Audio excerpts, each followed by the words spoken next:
દિયોદર શહેરના દબાણ હટાવવાની કામગીરી હાથ ધરાઈ। બનાસકાંઠા જિલ્લાના દિયોદર શહેરમાં છેલ્લા કેટલાક સમયથી લારી ગલ્લાવાળા તેમજ છાપરાવાળાઓએ રોડ ઉપર ગેરકાયદેસર રીતે દબાણ કરી ધંધા વ્યવસાય ચલાવતા હતા, જેના લીધે દિયોદર શહેરમાં એસટી બસોને અવરજવરમાં ભારે ટ્રાફિક સમસ્યાનો પ્રશ્ન સર્જાવા પામ્યો હતો, જે અંતર્ગત દિયોદર ગ્રામ્ય પંચાયત દ્વારા દબાણો દૂર કરાયા હતા। દિયોદર ગ્રામ્ય પંચાયતે પોલીસ સ્ટાફને સાથે રાખીને આજરોજ દિયોદર શહેરમાં બંને બાજુ અડચણરૂપ દબાણો હટાવવામાં આવ્યા હતા, જેમાં ઓટલા, પગથિયા, લારી ગલ્લા, છાપરાવાળા કાચા પાકા દબાણો જેસીબી મશીન ટ્રેક્ટર દ્વારા હટાવવામાં આવ્યા હતા। ત્યારે દબાણદારોમાં ફફડાટ વ્યાપી જવા પામ્યો હતો। વહીવટીતંત્રની કામગીરી દરમિયાન દિયોદર પીઆઈ પોલીસ સ્ટાફ દ્વારા દિયોદર ગ્રામ્ય પંચાયત સ્ટાફ તેમજ યુજીવીસીએલ કચેરી સ્ટાફના કર્મચારીઓ ઉપસ્થિત રહ્યા હતા અને અમુક લોકોએ સ્વેચ્છાએ દબાણો ખુલ્લા કર્યા હતા। Bureau report Kursi Gajjar. આમાં કોઈ પણ વસ્તુ ગેરવ્યાજબી થઈ નથી, કોઈ વેપારીઓને નુકસાનદાયક કામ થયું નથી।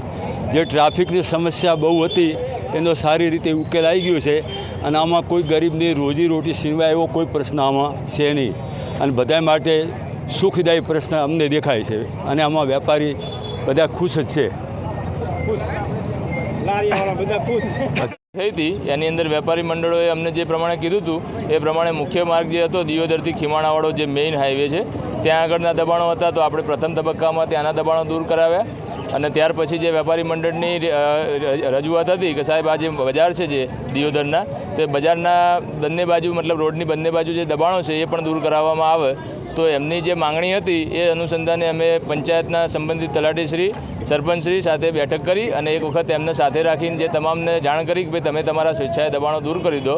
એના આધારે જેણે દબાણો દૂર કરી દીધા એ અને જેણે દબાણો દૂર નહોતા કર્યા તો એમને અગાઉથી બી આપણે એક વખત જાણ કરીને એમને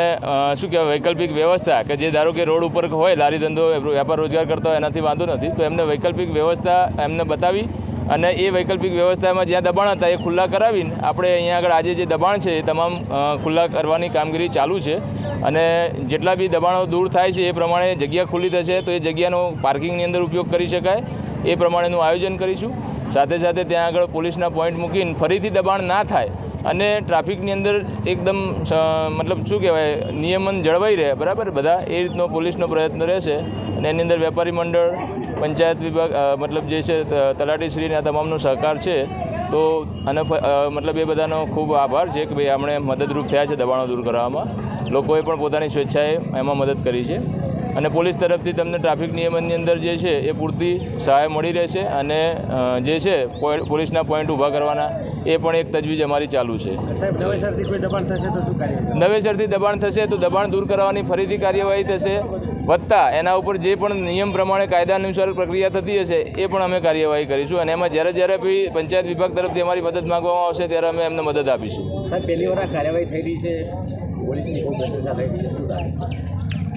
પ્રથમ વખત થઈ છે કે તો હું ના કહી શકું, પણ મતલબ એટલી અપેક્ષા છે કે અમે જે મહેનત કરીએ છીએ તમારા માટે મહેનત કરીએ છીએ,